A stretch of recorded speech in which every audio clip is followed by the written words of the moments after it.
Says the Tanya. Okay, so we were saying yesterday that the Yetzer Hara really ultimately wants you to do avodah zarah, chas v'shalom, idolatry, and he does this by inflating your ego, and saying you should do what you want to do, and eventually leads to avodah zarah. Avodah zarah makes it that you don't have to follow God's rules; you can follow a different set of rules and do pick a religion that fits your comfort more, and you're not obligated to anything. You could do whatever you want. And that's the source of avodah zarah. כי עיקר השורש של עבודה זרה הוא מה שנחשב לדבר בפני עצמו נפרד מקדושתו של מקום.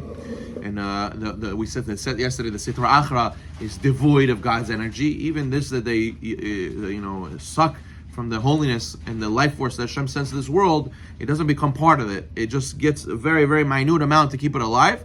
But really, it represents a space devoid of Hashem. And that's why avodah zarah, which is believing not in God, is the ultimate sin that the Sitra Achra wants you to do, which means to be a separate entity and separate from Hashem's sacred presence, which is the ego. And this understanding that God exists, but you're separate from Him, is not a complete denial of Hashem. As the Talmud says in Masechet Menachot, they refer to Him as the God of gods. These individuals express a belief that God exists, but they maintain that He does not have direct involvement in their world. Even those who serve avodah zarah, what do they say? They say, yeah, we know there is God. It's just there's intermediaries between us and God. And we have to serve this thing or that thing, and then we get a blessing from God. So they don't deny that there's no God. But they perceive themselves as separate from Hashem, and we need to have an intermediary. That's what the Egel Zahav was. We know that there is Hashem. It's just we need a new intermediary. Moshe died. We need a new intermediary called Egel Zahav Chas Shalom. But this disconnect that they create allows for their own input, since we made this God, so we can tailor it to the way we want it, as opposed to following what Hashem says. We'll just make a God and make an intermediary, and then we'll make our own system, our own program, and do whatever we want.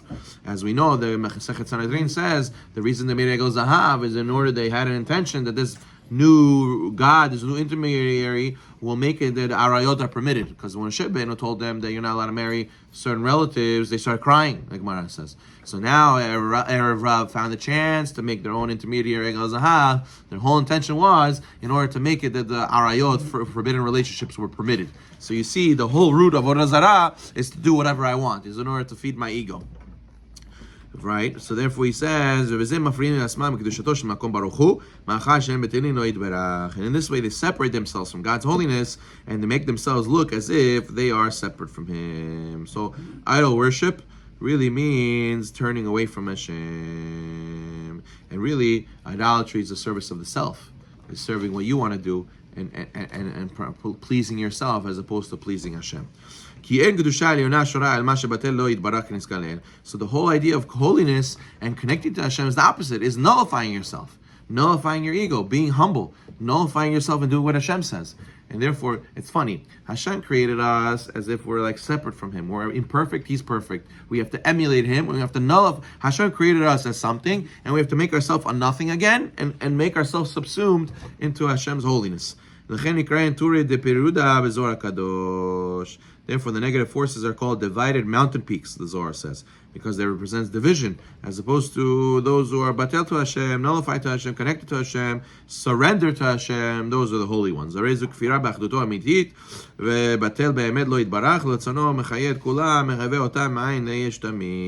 Before His will, which sustains all things, brings them to existence, something from nothing, and therefore everything is Hashem Echad, Shmo Echad. Everything is really united in Hashem. And the Klippa makes you think as if, no, it's okay.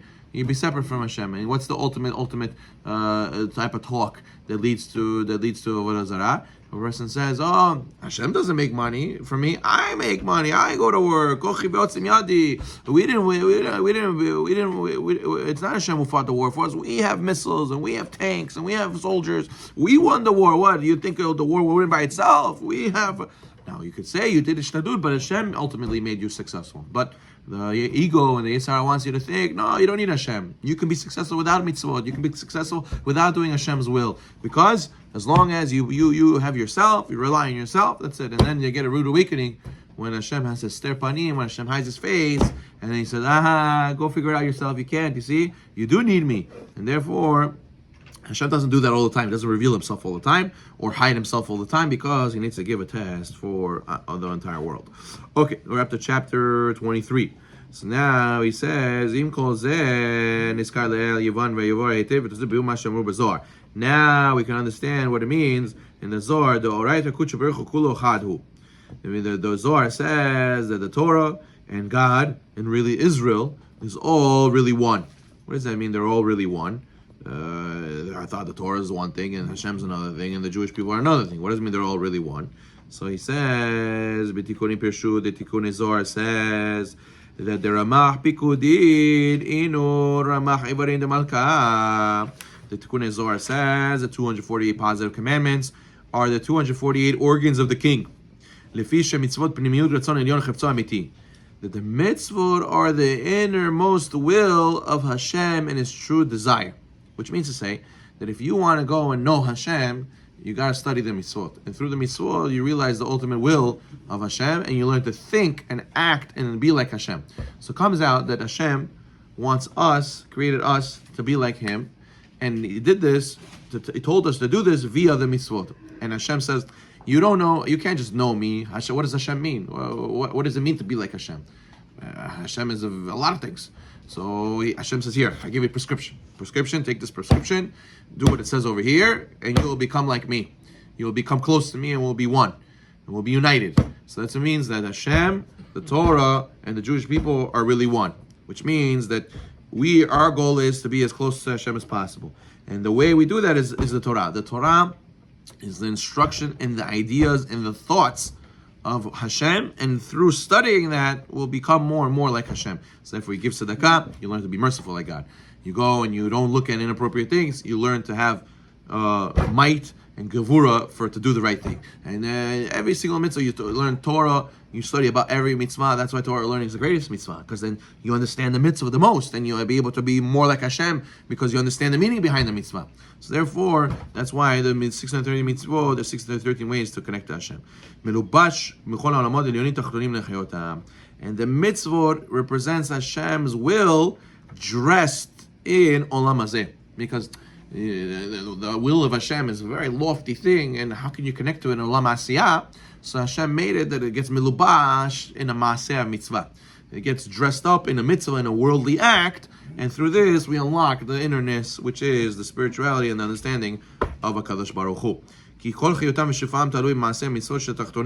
For the life energy and flow to all the worlds is dependent on mitzvah observance. The more you are like Hashem, so the more you attract this life energy of Hashem into the world, and you have blessing, and you have health and wealth and life, as opposed to if you don't follow the mitzvot, so you're pushing yourself away from being like Hashem, and therefore you're making yourself separate from Hashem. And Hashem says, you're separate from me? Say, go and figure out how to get life energy without me, because there's no such thing without me that exists. And therefore you'll get very little life energy. You'll make a little bit of money. You'll have a little bit of health. You'll have a lot of health problems. You'll have a little bit of success. It won't be successful.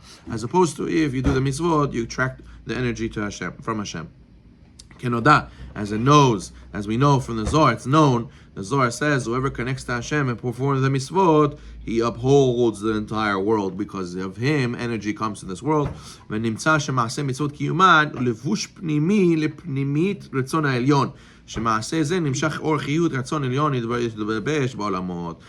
this, that we do the mitzvot, it's a vehicle to become a chariot for Hashem in this world, and we get to have Hashem's will inside of us. So therefore, the mitzvot are not just to do this act because it's a mitzvah. Do this act because it's a mitzvah for the sake of the unity of Hashem and the Shekhinah. What's Shekhinah? Shekhinah is Hashem's presence in this world. I want to make Hashem's presence in this world. I want to become more like Hashem. And therefore, the Shem Yichud Kudsha Beruch Shchiteh, to make the Shekhinah, Hashem's presence in this world, connected to Hashem, and actually bring it down. So therefore, you do this mitzvah, you say the Shem Yichud before the mitzvah, because you're showing that I just don't do this mitzvah because it's a mitzvah. I want to do this mitzvah because I want to become closer to Hashem and become more like Hashem through this mitzvah. And that's what it means. The mitzvot are referred to as Lichem Nikraim Evared Malkan Melech Mashal. The mitzvot are referred to metaphorically by the Zohar as organs of the king. Just like the organs of your body are vehicles to express your body, you use your arms, you use your legs to express what's inside your neshama. So to the mitzvot, express Hashem's will and Hashem, who He really is, via the mitzvot. So therefore, that's why a person has to do the mitzvot. Look at this. Hashem, to get to know Hashem, we call the mitzvot Hashem's organs. And we know that the mitzvot, our organs, are corresponding to the mitzvot, right? There's 613 mitzvot, and there's 248 positive, 365 negative, 248 limbs, and 365 sinews corresponding to the mitzvot. There's our organs, because really these mitzvot corresponding to Kiviyachol Hashem's organs. So you see how it's multi-layered, and you have to realize that all of this is a mashal for us to realize that the main way to get success and bracha and health and life energy and everything we do is to be able to be more like Hashem via the mitzvot. Baruch Adonai Olam.